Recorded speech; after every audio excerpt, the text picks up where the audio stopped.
Hi cure is, అందరూ ఎలా ఉన్నారు? నేనైతే బాగున్నాను. సాంబార్ చేద్దామా? నేను ఇప్పుడు ముల్లంగి సాంబార్ చేస్తున్నా, అదే రాడిష్ సాంబార్. మీతో రెసిపీ ఏం చెప్పట్లేదులేండి, ఇప్పుడు భయపడకండి.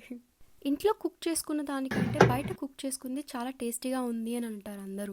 కానీ నాకు మాత్రం రివర్స్. నాకు మాత్రం నేను కుక్ చేసుకున్నదే నాకు చాలా బాగా ఉంటుంది, టేస్టీగా కూడా ఉంటుంది. ఇది కష్టపడి చేసుకున్న చేతులతో, అది డిష్ అయినా లేదంటే పెయింటింగ్ అయినా ఏదైనా సరే అది చాలా వాల్యుబుల్గా కనిపిస్తుంది. ఎందుకో తెలుసా? అది మనం కష్టపడి చేసుకుంటాం కాబట్టి. సైకాలజీలో దీన్ని ది ఐకియా ఎఫెక్ట్ అని అంటారంట. మనం మన చేతులతో ఏది తయారు చేసినా లేదా అందులో కొంచెం మన కష్టం ఉన్నా కూడా మనకు అది ఇంకా ఎక్కువ విలువైనట్టుగా కనిపిస్తుంది. అదే ఐకియా ఎఫెక్ట్. ఫర్ ఎగ్జాంపుల్, మనం ఐకియా స్టోర్లో ఒక టేబుల్ కొనుక్కొని మనమే దాన్ని గంట సేపు కష్టపడి అసెంబుల్ చేసామనుకోండి, ఇంకా అదే రెడీమేడ్ టేబుల్ కొనుక్కున్నాం అనుకోండి, ఆ రెండిట్లో మనం కట్టుకున్న టేబుల్ని ఎక్కువగా ఇష్టపడతాం.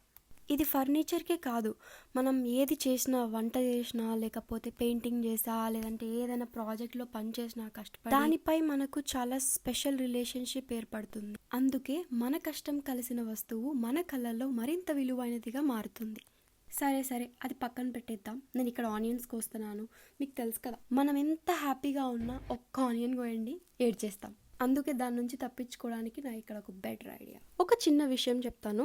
మన మైండ్లో ఒక కాన్సెప్ట్ ఎంత క్లియర్గా ఉన్నా దాన్ని ఇంకొకరికి సింపుల్గా వాళ్ళకి అర్థమయ్యేలాగా ఎక్స్ప్లెయిన్ చేయలేకపోతే ఆ నాలెడ్జ్కి పెద్ద వాల్యూ ఉండదు. And that's exactly what I'm learning. అందుకే నేను యూట్యూబ్ షార్ట్స్ చేస్తున్నాను. కాన్సెప్ట్స్ గురించి క్లియర్గా మాట్లాడడం మాత్రమే కాదు, గలగల మాట్లాడడం, థాట్స్ని వర్డ్స్లో పెట్టడం, కమ్యూనికేషన్ ఇంప్రూవ్ చేసుకోవడం కూడా హెల్ప్ఫుల్ అవుతుంది. సో నాతో పాటు మీరు కూడా ఈ జర్నీలో ఉంటున్నందుకు థ్యాంక్ యూ సో మచ్. సాంబార్లోకి వచ్చేద్దాం. ఇంకా సాంబార్లో best main ingredient sambar powder. Sambar taste మొత్తం సాంబార్లోనే ఉంది. నేను మాత్రం దీనికి నో చెప్పను. ఈ సాంబార్ పౌడర్ రెసిపీ మా అమ్మది. మా అమ్మ నాకు పౌడర్ పంపిస్తుంది. నేను ఎప్పుడు కావాలంటే అప్పుడు ఇలా సాంబార్ చేసుకుంటూ ఉంటాను. సాంబార్ గురించి మీకు ఒక ఇంట్రెస్టింగ్ ఫ్యాక్ట్ చెప్తా వినండి. మనం అందరం సాంబార్ని సౌత్ ఇండియన్ డిష్ అనుకుంటాం కదా, అస్సలు కాదు.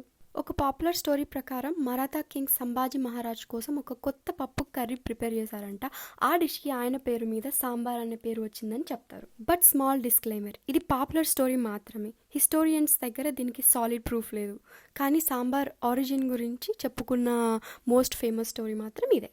మీకు ఈ విషయం ముందే తెలుసా? చెప్పండి నాకు. సరే, నేను తినాలి. ఇంకా యాజ్ యూజువల్ బాగుంది, ఎందుకంటే నేను చేసుకునిందే కదా. నోరు కాలిపోయింది, అయినా పర్లేదు. ఓకే, మీరు నాకు ఒక విషయం చెప్పండి. మీకు ఇంట్లో చేసుకునే ఫుడ్ నచ్చుతుందా, బయట తినే ఫుడ్ నచ్చుతుందా? కామెంట్ సెక్షన్లో చెప్పండి. ఇంతవరకు వీడియో చూసినందుకు thank you so much. Next వీడియోలో కలుద్దాం. By care.